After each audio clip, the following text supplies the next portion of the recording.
Fala galera, aqui é o Paulo Aragão falando, sejam todos bem-vindos ao Giro Bitcoin, esse podcast diário que vai te informar no menor tempo possível sobre as últimas notícias que agitaram o mercado cripto mundial. Para começar o episódio de hoje, dia 12 de maio de 2025, segunda-feira, cada unidade do Bitcoin está custando aproximadamente $103 mil americanos, com uma pequena queda nas últimas 24 horas de 1,1%.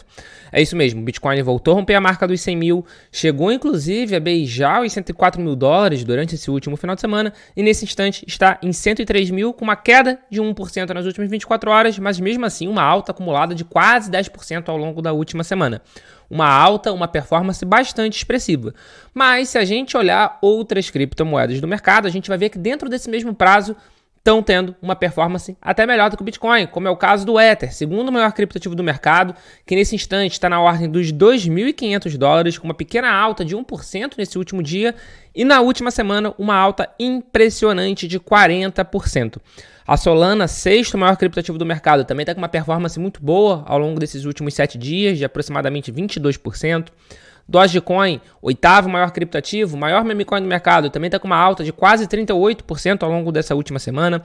Então a gente tem visto diversas criptomoedas com uma performance muito forte ao longo desses últimos dias, muito por causa também da melhoria das condições macroeconômicas. Ao longo dessas últimas horas, na verdade, nem nos últimos dias, mas ao longo dessas últimas horas, a gente teve um acordo anunciado entre Estados Unidos e China, que concordaram em reduzir grande parte das tarifas de importação pelos próximos 90 dias.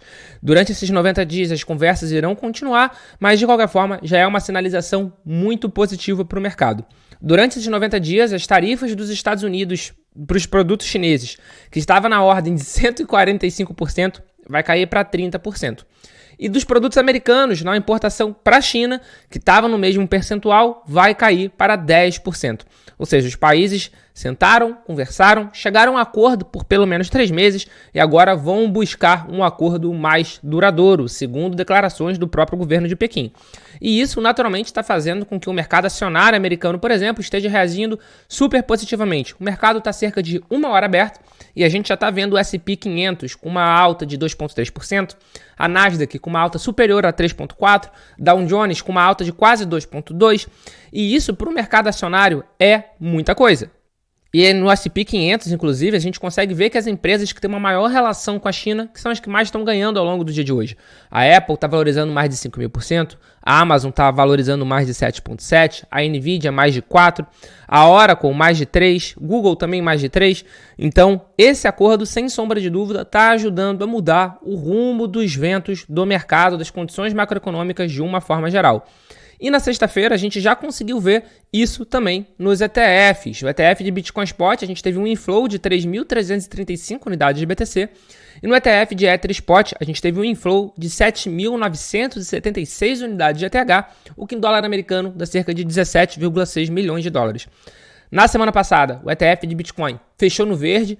Foi uma semana bastante positiva de uma forma geral para esse produto, para o Bitcoin negociado na Bolsa de Valores americana, com uma entrada com inflow de 9.149 BTC. O mesmo a gente não pode falar do ETF de Ether, mas de qualquer forma a gente já vê o Ether conseguindo ter uma performance um pouco melhor. É claro que parte dessa performance estar melhor também se deve à atualização Pectra que aconteceu na rede do Ethereum ao longo da última semana. E, inclusive, o Ether se valorizou tanto ao longo desse último tempo que superou a Coca-Cola e a Alibaba na capitalização de mercado. Já perdeu, inclusive, para a Alibaba. A Alibaba, no mercado de hoje, está conseguindo se valorizar um pouquinho e voltou a ultrapassar o Ether. Mas, de qualquer forma, nesse instante, se a gente olhar todos os ativos do mundo, todos os assets do mundo, o Ether é o 40º maior ativo do mundo. Uma posição à frente da Coca-Cola, 2 posições à frente, por exemplo, da Louis Vuitton, na frente da Hermès, da Novo Nordisk, que é a farmacêutica por trás do Ozempic, na frente da Palantir, que é a queridinha de quem recomenda investir na Bolsa Americana, por exemplo, da Samsung, da Nestlé, da Toyota, da Roche, da Cisco, enfim. O Ether está na 40ª posição e ganhou muitas posições ao longo desses últimos dias. Afinal de contas, como eu falei, ao longo dessa última semana, o Ether valorizou cerca de 40%. Isso é muita coisa e, sem sem sombra de dúvida, está ajudando o Ether a voltar a ganhar confiança. O Ether estava abaixo dos $2.000 já fazia algum tempo.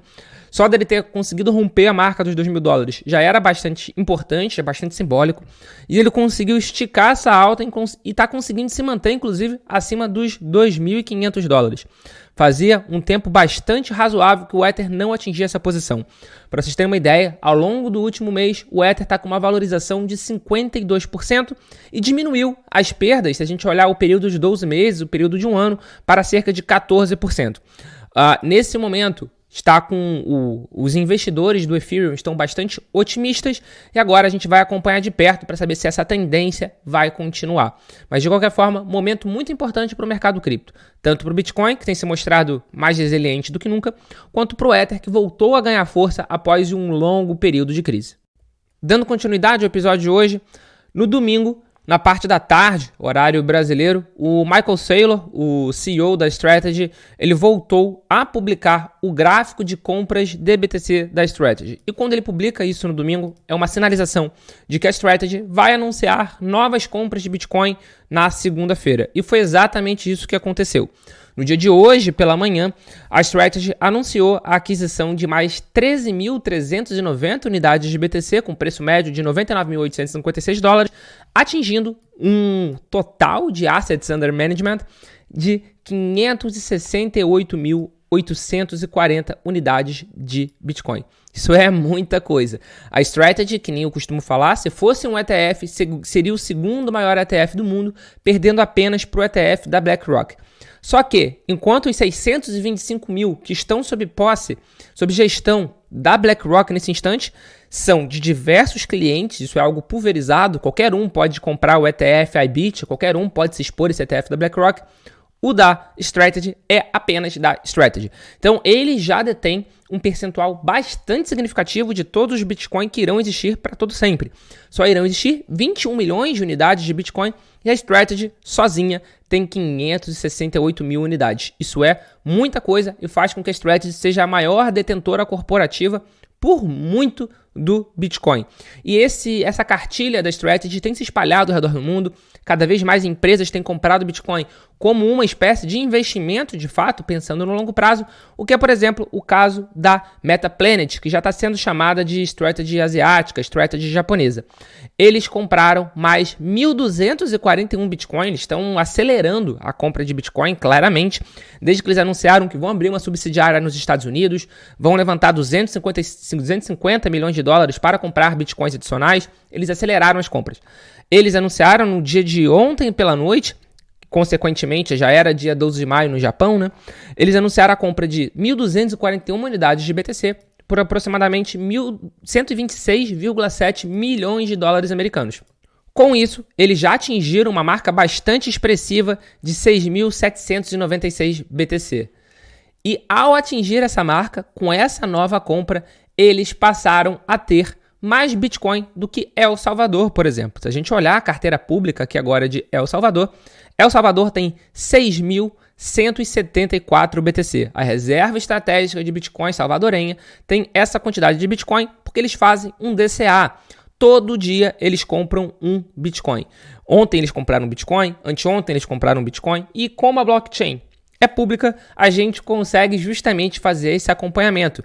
E, inclusive, a gente consegue falar que El Salvador tem sim continuado esse DCA. Inclusive, na última semana, eles compraram 7 novos Bitcoins, apesar do acordo com o FMI.